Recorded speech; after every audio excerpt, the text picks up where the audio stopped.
It's 6 o'clock. This meeting is called to order. Ray, would you please lead us in the pledge? I pledge allegiance to the flag of the United States of America and to the republic which stands, one nation, under God, indivisible, with liberty and justice for all. Sir. All right, we'll begin as we always do with the approval of minutes of previous meetings, beginning with the work session on July 9, 2012. I'll move that we accept those minutes as presented. Second. It's been moved by Ray, seconded by Mike. All those in favor? Aye. I'll abstain. Those minutes are approved. Next, we have the Select Board meeting on July 9, 2012. I'll make the motion to approve those minutes. I'll second that motion. Okay, could we make a note as amended during the work session? As amended during the work session to include the reference to the attorney at Donahue, Tucker, and Chandela being the consortium's new attorney rather than Plymouth's new attorney. Again, I'll second that motion. All right, it's been moved by Mike, seconded by Ray. All those in favor? Aye. And finally, we have the August 27, 2000. Oh, we had did we have non-public? We did. Non-public meeting of August, July 9, 2012. I'm reading the wrong place on the agenda. I'll move we approve those minutes as presented. Second. It's been moved by Ray, seconded by Mike. All those in favor? Aye. Aye. Opposed? Those minutes are approved. Announcements. The Select Board will meet on the following dates. Regular meetings at 6 p.m. on August 13, 2012 and on August 27, 2012. Work review sessions prior to the regular meeting will start at 5 p.m. All of these meetings will be held in the Town Hall unless otherwise posted. Citizens wishing to be listed on the Selectmen's agenda should notify the Town Hall before 12 noon, the Friday before the scheduled meeting.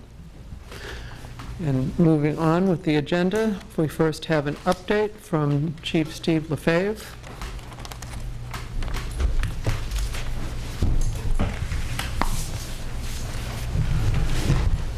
Bear with me, I got 2 pages of updates here that I want to share with everybody tonight. First is grants. I know the board knows that we've had several enforcement grants this summer, 3 to be specific: a Seatbelt Grant, a DWI grant, and a speed grant. The Seatbelt Grant is completed. We did, out of 30 hours of patrol, it yielded 171 motor vehicle stops, 6 tickets for seatbelt violations, 4 tickets for speeding, 1 ticket for other, I wasn't able to find out what that other was, and 1 arrest for acts prohibited, which is drugs. Also, the town is getting 100% reimbursement out of this grant, which results to $2,671.62. The DWI grant and speed grant are currently still ongoing. I did a speed enforcement patrol myself this morning, which I think I yielded 12 stops myself this morning out of that. I just recently applied for a grant from the Department of Justice, which is earmarked for ballistic vests. I applied for $3,500, and it's a 50-50 grant for the purchase of ballistic vests for our officers. I'm still waiting to hear whether or not we've been granted that or not. I should know within the next month or 2. Mike, you had asked about the portable radio grant at a prior meeting. I called today and found out that these portables will probably be disseminated in early August, but I got the word probably. So I'm assuming by September, October, we'll have these brand new portables. Building updates. As many people know, we've done a lot of renovations at the police department. Last month, we had a mini split system installed in 2 of our interior offices, and these mini split systems cool and heat. They're very efficient, and because of its efficiency, we were able to get a $2,000 rebate from the Hampshire Electric Co-op for installing these, which we just received a check, I believe it was today, from the co-op for that. Also, my next big project in the building is currently taking bids for the renovation of the dispatch center. I would like to increase the size of the dispatch center. Right now, things are tight in there, and the way the bathroom is positioned, it's in the middle of the room, so it's awkward for placement of computers and equipment and stuff like that. So we're going to, as everybody knows, the lobby is a little large, so we're going to bump into the lobby a little bit farther to expand room in the dispatch center. Also, I plan to upgrade some of the equipment in the dispatch center. I'm pursuing that right now, getting some prices. And through Paul Hatch at Emergency Management and Homeland Security for the state, there are 50/50 grants available for this project as well. So I'm currently getting prices and in contact with him to see if this is even feasible or not. What kind of equipment? Just radio? Updated a third dispatch console in the event we have an emergency, and upgrading some of the desks. So the dispatch desks we have in there are outdated, and some of the dispatchers actually like to stand when they dispatch, believe it or not, especially if you're working a long shift, your back starts hurt or whatever. And these are new desks that will actually, the whole thing will rise up, including the keyboard and everything else, so you can actually stand and dispatch if you want. But you've got a choice? They can be seated? Yeah, you can be seated or standing. Yep, they're automatic. They go up and down, and people set them at exactly the height that they want. So, and that's included in the grant. That furniture would be included in that grant as well. Cruisers, as everybody knows, we do have all the cruisers. All 3 cruisers are in. They have been deployed on the road, and they're about 90% equipped. There are still some equipment in there that we're waiting for, specifically the cameras. The camera company we're working with is having trouble manufacturing some brand new mounts for them. They've sent us one set of mounts that didn't work. We had to send it back, so we're waiting for a new set. As soon as that is up, and as soon as somebody manufactures the rear bars for the windows in the back, it'll be completely outfitted. So we're still waiting on those things. And I want to remind everybody that these new cruisers, our old cruisers, the Crown Vics, which are no longer made by Ford anymore, these new ones have 6 cylinders. The old ones are 8 cylinders. And this is a 6-cylinder twin turbocharged engine, and they are all-wheel drive, so they're going to be a lot better in the snow. And so we're getting more horsepower. You're getting 365 horsepower out of a V6, and you're getting much better gas mileage. Excellent. I don't have any gas mileage statistics for you yet because we haven't had them long enough yet.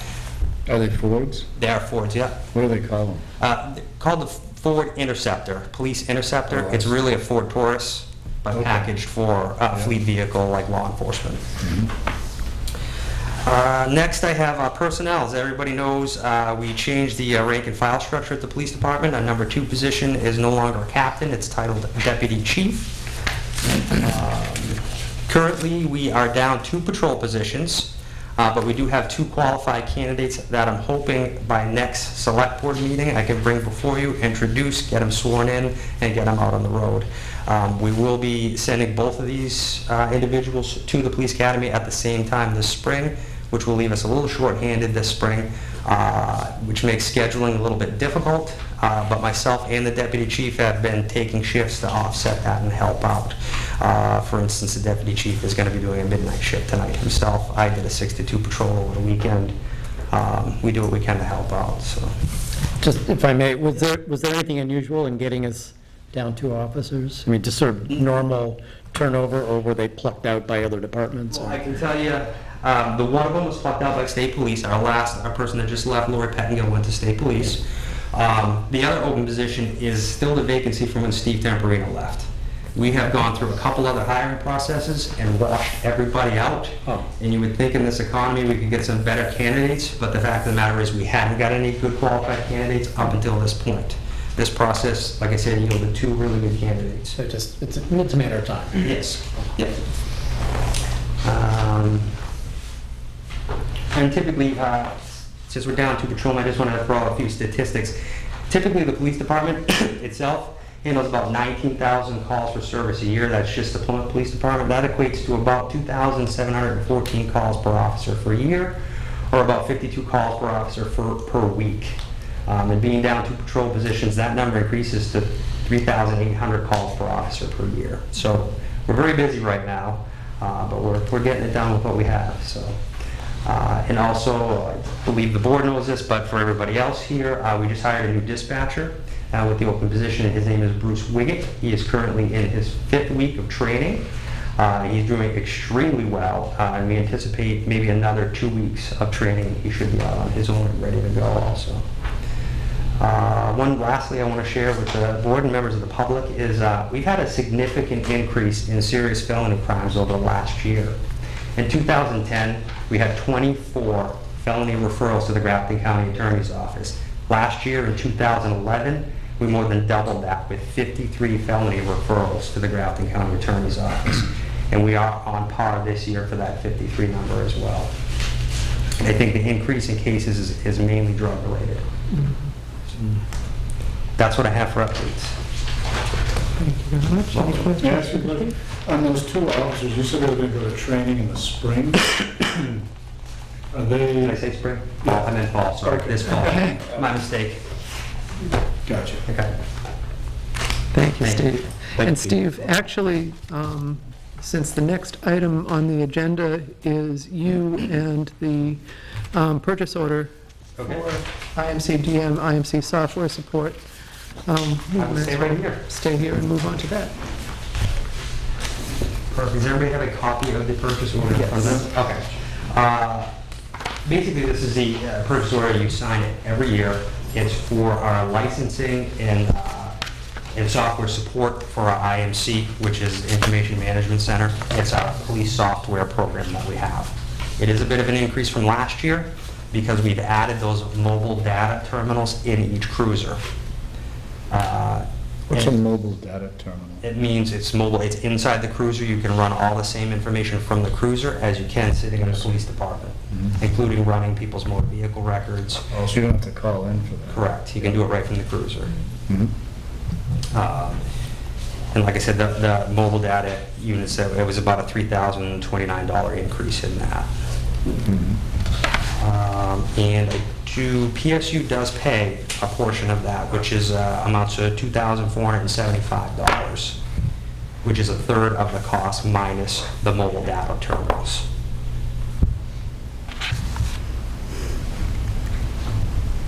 Any other questions? I'll move we accept the purchase order and approve it for the $10,290. All right, it's been moved by Ray, seconded by Mike.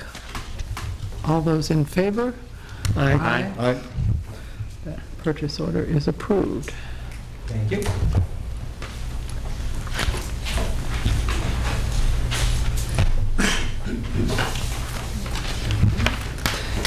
And next, we have Peter Furmanek, another purchase order on the Holder sidewalk tractor.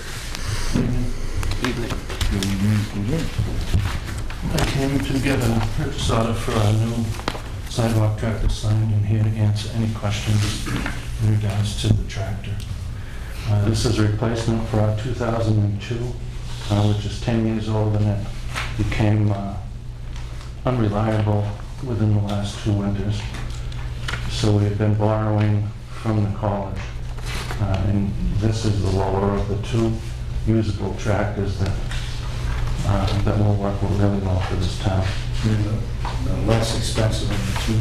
Less expensive. There was actually 3 bids that came in, and one came in so low that it didn't even include the things that we wanted. Okay. The difference between this tractor is it's going to have a side mower on it. Our sidewalk tractor virtually sits inside the garage all summer long, unless we have to go out and sweep an intersection or something minimal with it. I did not buy a brand new snow blower. I have a fairly new snow blower from the existing tractor that we've only used about 10 times in the last 10 years. So instead of purchasing a snow blower, I purchased a boom mower, which we can mow the sides of the roads during the year. So if you added all the money up that we do for rentals for 10 years, buying the boom mower is actually cheaper. When we rent a tractor, it's $2,000 a week, and this tractor can mow all year long. It's a nice machine. How big a tractor is this? It's the exact same size as the one that we have. Yeah. I don't have dimension. There is dimension in that package there. There's actually photographs of it. But this is primarily to plow the sidewalks? Yeah. You've seen the one that we had before, I'm sure, plowing the sidewalks. That's okay. Yeah, it doesn't, it's in here somewhere, it's not handy. It's the same brand as we have now. It's a really rugged unit. Just over a period of time, they lose somewhat of their efficiency. It's probably kind of hard out there bouncing up and down all the time, I think. And they're in the dirt, and they're in the salt. Yeah. They're consistently in the salt. We spread salt on the sidewalks, so they're consistently deteriorating themselves. Yes. I would be correct in the belief that this was part of the capital budget proposals you That's had. correct, and it was approved at March meeting. Yeah. And the fact that you're sticking with the same type of piece of equipment, the same manufacturer, you're obviously very happy with them. Yes, sir. All right, any other questions or discussion? I'll make a motion to approve the purchase order. I'll second that. All right, it's moved by Mike, seconded by Dick, that we approve this purchase order in the amount of $143,914. All those in favor? Aye. Aye. Opposed? That purchase order is approved. Thank you. Thank you, Peter. Thank you very much.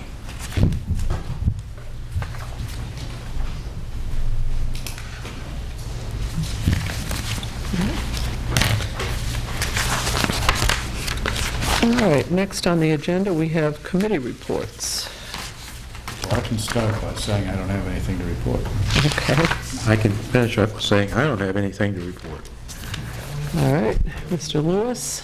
The planning board last week, yes. We had a continuation for Tenny Mountain Highway project. That's going to be going into August. And we had a small subdivision up on New Haven Road. And there was some discussion about sort of maybe shifting maybe from the emphasis on the master plan to looking at the Tenny Mountain Highway corridor area. Just given the importance for that area, for the community as far as economic development, and just sort of making sure that that plan is everything it should be. Okay. And I have nothing to report, so we can move on. Under other business, we have Jay Hutchison, B.G. King, and Jim Backus of New Hampshire Electric Cooperative. Would you like to come in? I'm Jay Hutchison from New Hampshire Electric, know Ray well. We've been asked to come down and answer maybe some questions about the line that's being built for the Groton Wind Farm.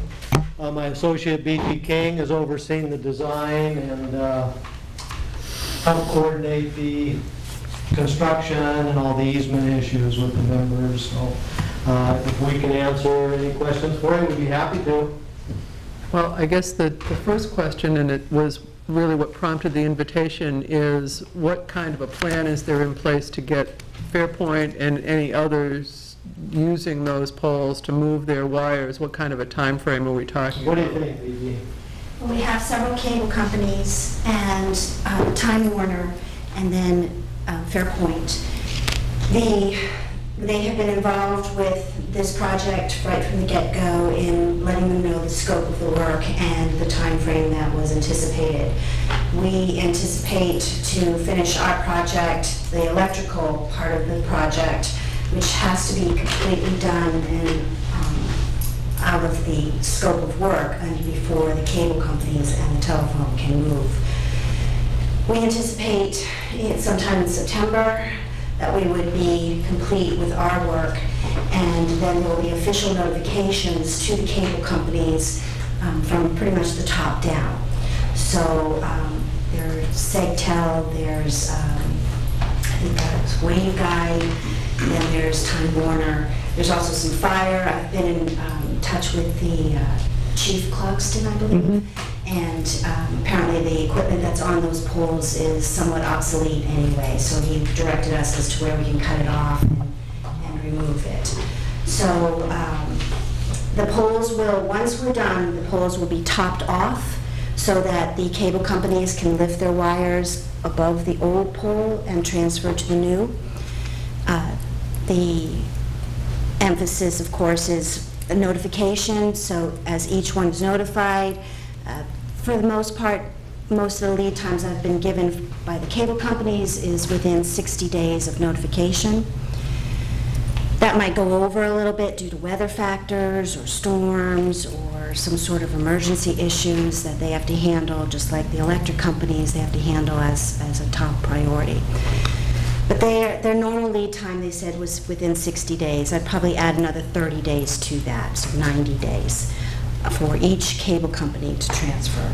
The last will be Fairpoint, and they've given me a notification time frame of a year at the most. They are hoping to do it sooner, but again, due to logistics, sending crews here, emergencies, storm damage, higher priorities, they anticipate they would be done within a year. Once they have transferred to the new poles, then the contractor we have in place will come and pull the old poles and the old anchors that are no longer being in use. Okay, so we're talking at least a couple of years before the wires will be fully transferred and the old poles removed. And to tell you the truth, I anticipate within a year of September. So we're looking for, September 2013. The cable companies give these lead times, but again, they can move very quickly. The first two cable companies are not on all the poles. Only Time Warner and Fairpoint are on all the poles for a 7-mile scope. So the other cable companies, I would say within 30 days that they would be able to transfer. Time Warner is saying 60 days. I'd give a little extra padding to that.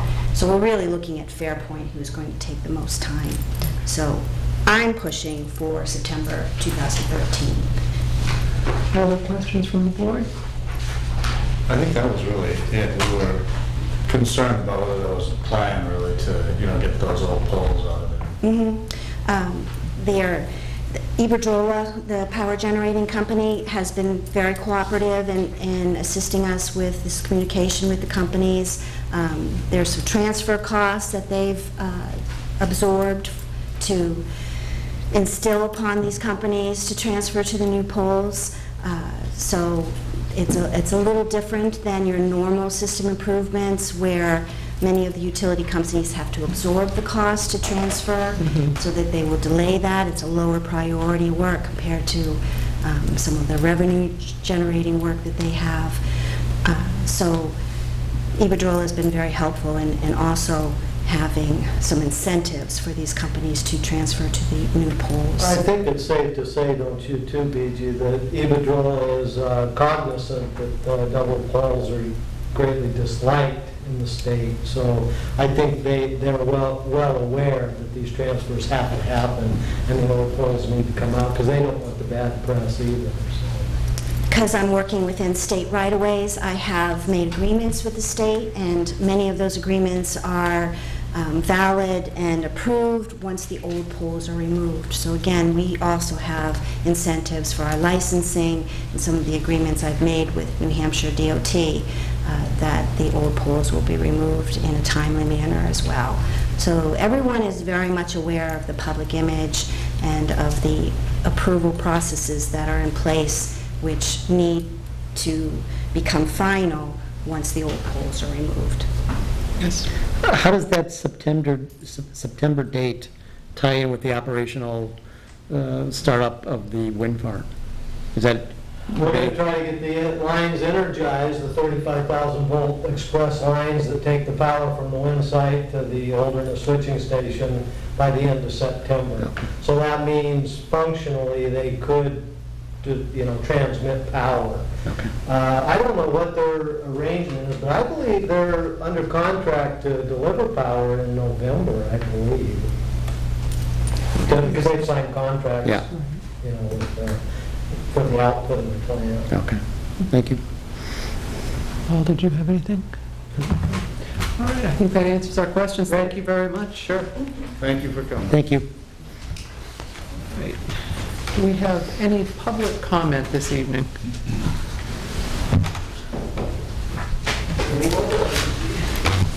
There being none, I'd like to request a motion to go into a non-public session in accordance with RSA 91-A:3, 2, A through C. I'll make that motion. I'll second. It's been moved by Mike, seconded by Ray. All those in favor? Aye. Aye. We're in non-public.